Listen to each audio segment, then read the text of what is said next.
Hey friends, it's Corey from Hey Let's Make Stuff, and in today's video we are doing the Battle of the AutoPresses.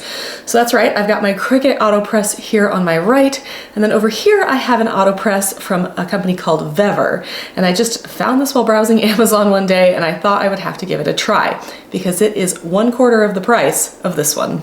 Clearly this was designed to be a knockoff of this machine, and it is a knockoff. So there are some differences. There are things that this one does better than this one. There are a lot of things this one does better than this one, and we're gonna go through all of that in this video.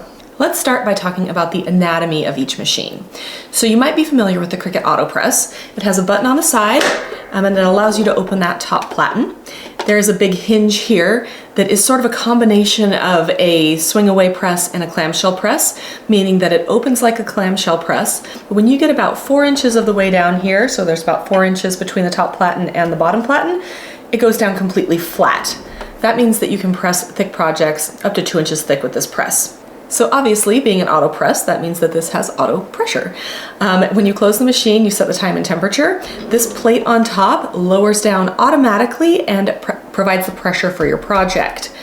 When it's done, this whole thing pops open, which is great, but it is a little bit frightening. I'm not gonna lie, sometimes, I mean, it does beep before it opens, but it is quite the ka-chunk when it opens, as you'll see. The plate itself is about 12 by 15, but it does have these rounded edges, which makes it not a full 12 by 15.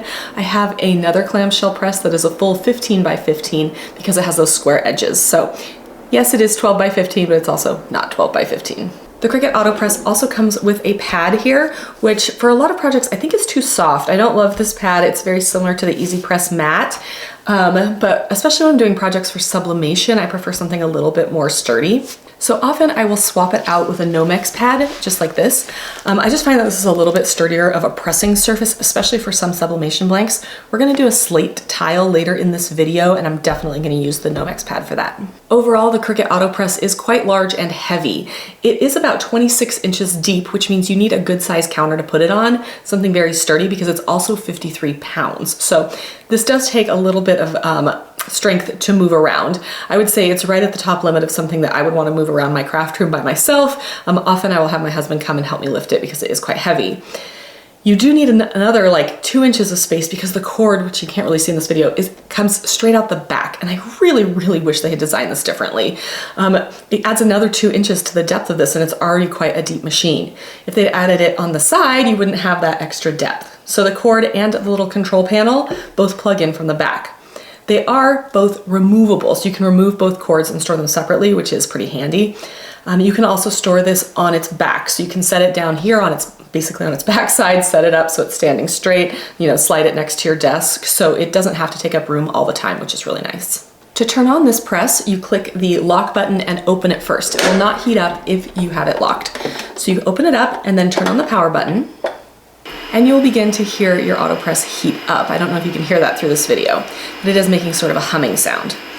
To set the time and temperature, you use this little control panel, and it is super easy. On the left, you have your temperature, which you can increase or decrease here. I'm gonna set it to 315. And then on the right, you have your time, and I'm gonna set that to 30. That's it, super easy. It also has 4 preset buttons that if you press and hold, you now have a preset for that particular setting. So if you make something often, you can set these 4 presets so you're not constantly having to change your time and temperature. Now let's look at the Vevor AutoPress. So it is similar to the Cricut AutoPress, but with some key differences. The first is that you can't open it without turning it on. With the AutoPress, I can just press the little unlock button and I can open it. You can't do that with the AutoPress, so I'm gonna have to turn it on. There's a power button on this one single knob here, so I'm gonna press that power button, and it's gonna automatically open. So unlike the AutoPress, where I can sort of manipulate and show you how the press works, I cannot do that with this because it is 100% automatic. The opening and closing, all automatic. I can't touch here and lower it. I can push this button here and it will lower automatically. But as far as I can tell, there is no way to sort of automatically control the lifting mechanism. So I'm gonna go ahead and open it up. To open it up, you just press the button here, or you can press this button here, and it will open automatically. So So this looks similar to the AutoPress, but the plate itself, as far as I can tell, doesn't lower. All of the work is done within the hinge for the pressure. I don't know the difference between those two things. I think having the whole plate lower just feels like a little bit higher quality to me than having this hinge do all the work. I can't show this to you because I can't actually get this to hover halfway down, but it does go pretty straight down when you get about 1 inch off the press itself. So here you've got about 4 inches of room for about a 2-inch press. Here you can get it down to maybe, you could probably do something about 1 inch thick. I haven't tested, but you can do slightly thicker projects than you can with other clamshell heat presses. Like the AutoPress, this is controlled with a little control box, and I do not like it. It works, but it is so much less intuitive than this little AutoPress box here. This one just has 2 knobs, time, temperature, we're good to go. This one has 1 big knob that controls everything. So to set the time, you turn it to the left, and then it will beep, and then you can set the time here. So I'm gonna set it back to 30 seconds, and then you click the button again, and it will take you back to sort of the home screen. To set the temperature, you turn it to the right, and then you set your temperature. So I'm gonna go ahead and, like the other one, I'm gonna set this to 315 and press the button. So right now I have it set for 315 and yet it's still heating up. So I'm not really sure what's going on here, but maybe once it hits the 400 I had it set at before, it will decide, okay, maybe not, and go back down. I guess we're gonna see. Okay, now it's finally going back down.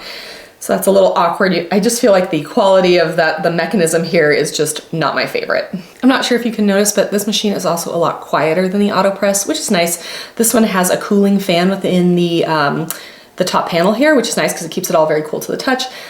This also stays cool to the touch without the fan, so I don't know how important that fan actually is. However, this is a lot quieter. The Vevor press has a much sturdier base foam, which I really like. It does look like it was cut by someone with anger management problems. It's not particularly smooth around the edge, but it is much stiffer than the AutoPress, so I actually do prefer this surface, and that's why I put the Nomex pad in the Cricut AutoPress.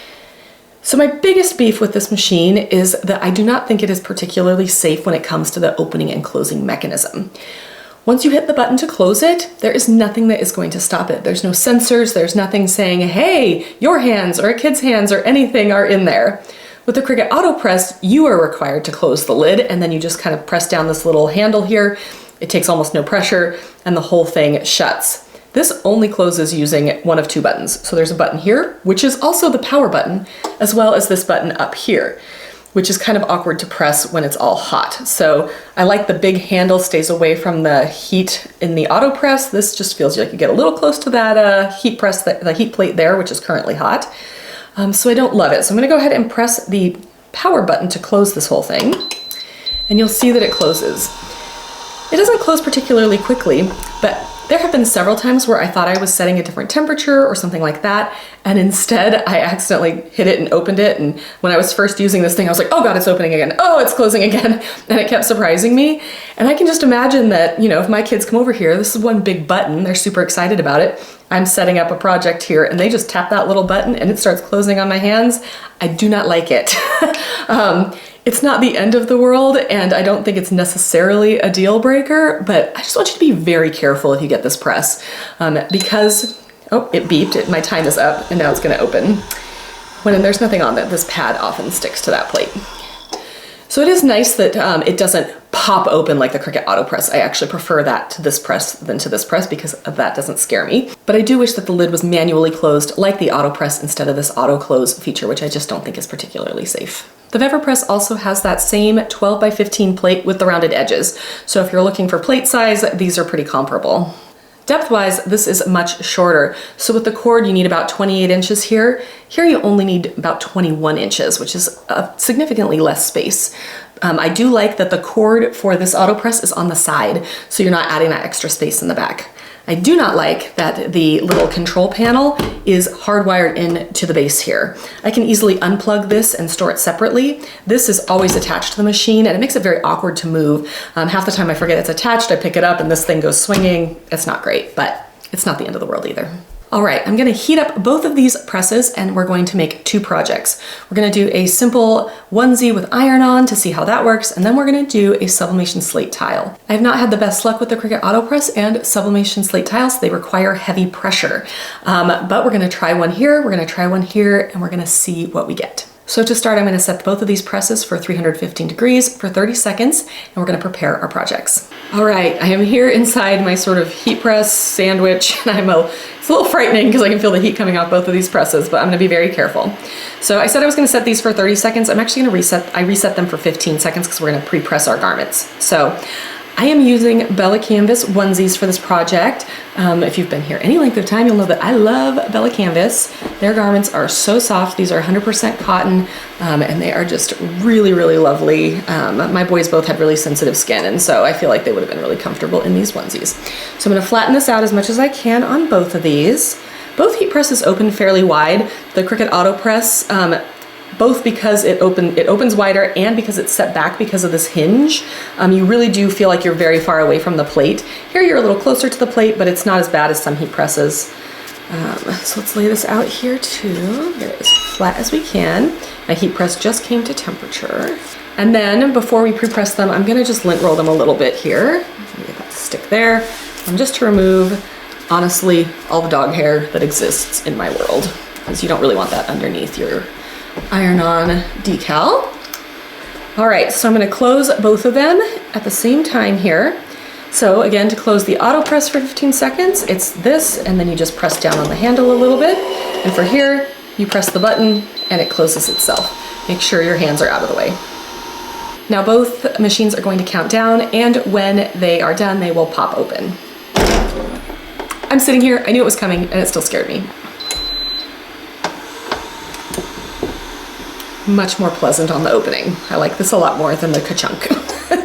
All right, so now I'm gonna add my decal to both of these here, making sure not to get that tag in the way. Now I'll add this one over here. With iron-on, unless for some reason it's not feeling very sticky, I generally don't use any kind of heat-resistant tape or anything like that. All right, so now I'm gonna reset my timers here to 30 seconds. So again, to do that on the Vevor press, you turn the knob to the right, then you can reset the time, and then hit the button. This one, you just turn the knob, so easy. Okay, let's make sure these are flat. And I'm gonna go ahead and press both of them. So again, this one we're gonna press this way and then hit the handle, great. This one I'm gonna click the button and it's gonna do its own thing. It shakes the whole table. So while I don't particularly like the auto close feature, I really do like the auto open feature on this one. Now I'm gonna look at my iron-on. You should be able to see almost, gosh, I'm not even sure how to explain it. Like, you should be able to tell that the iron-on has stuck. So it shouldn't look just black. Like, mine has like little sort of white ripples in it, which means that it looks like it's done. I'm gonna peel this back over here. Perfect. Peel this over here. Perfect.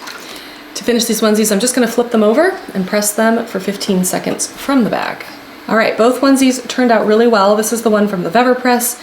The iron-on is adhered really nicely. And this is the one from the auto press, and again, it's adhered really nicely. So both machines worked really well for iron-on. Our next project is photo slates. Photo slates are kind of a particular project, but I do think it gets to some of the issues that that this auto press has, and I'm curious to see if the Vevor press will have these same issues. A photo slate is basically a piece of slate that has a sublimation coating on it, so you can put whatever sublimation design you want. So I'm gonna start by resetting my presses to 400 degrees and to 240 seconds. So that's very easy to do here on the auto press. There we go, done. This one I need to turn to the left to reset the time. Oh goodness, yeah, this does not go as fast.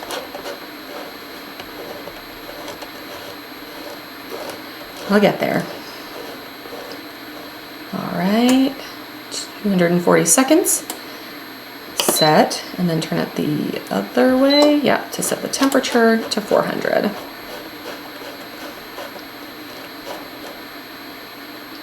All right, okay, so both of those are heating up. It's getting a little warm in here, not gonna lie.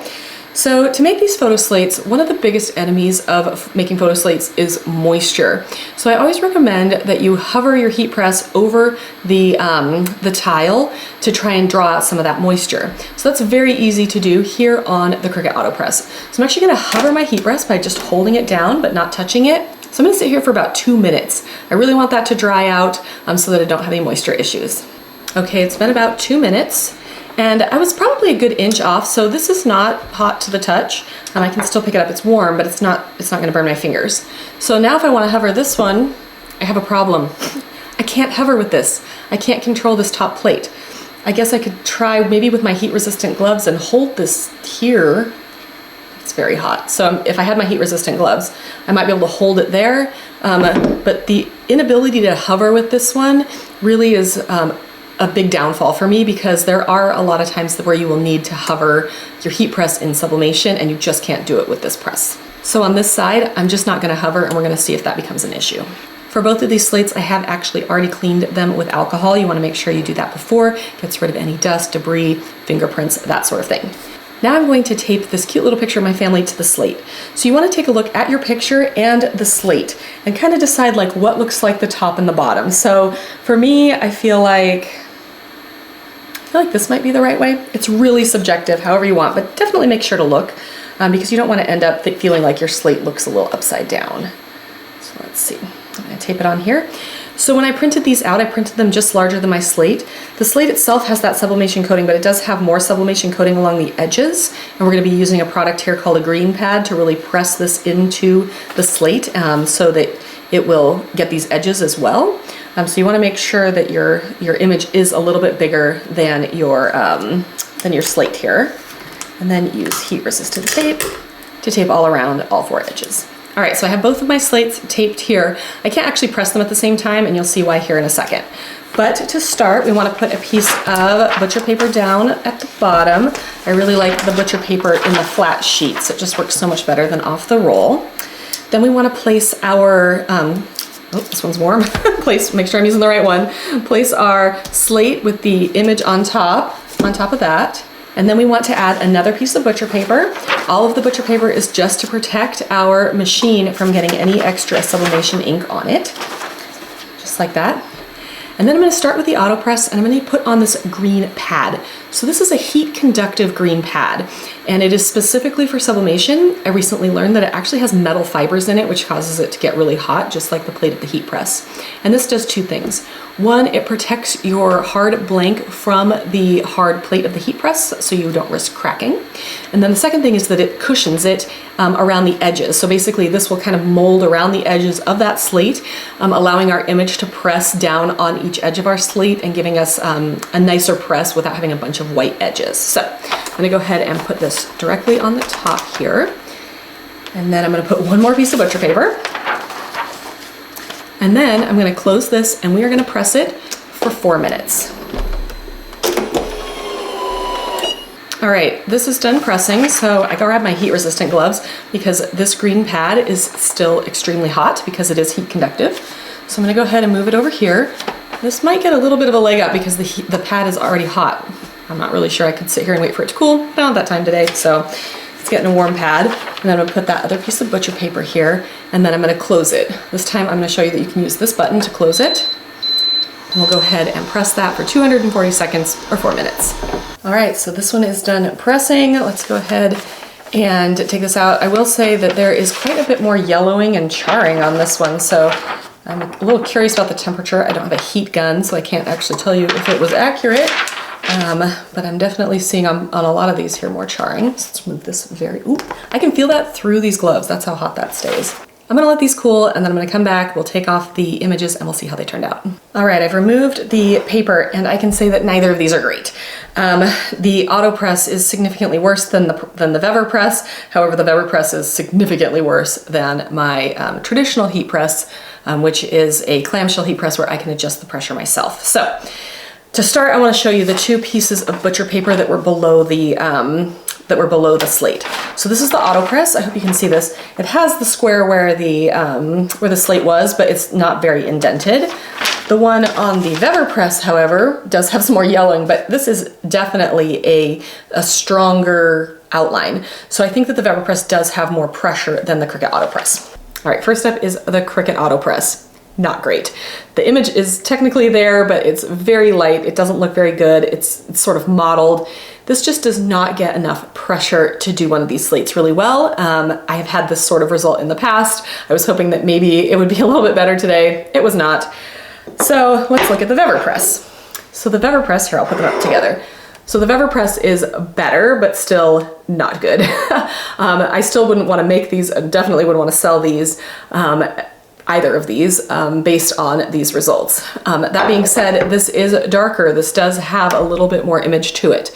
I would still 100% make these on my traditional heat press, which I have a review of, and I will go ahead and link it. But I don't know, just not a good result.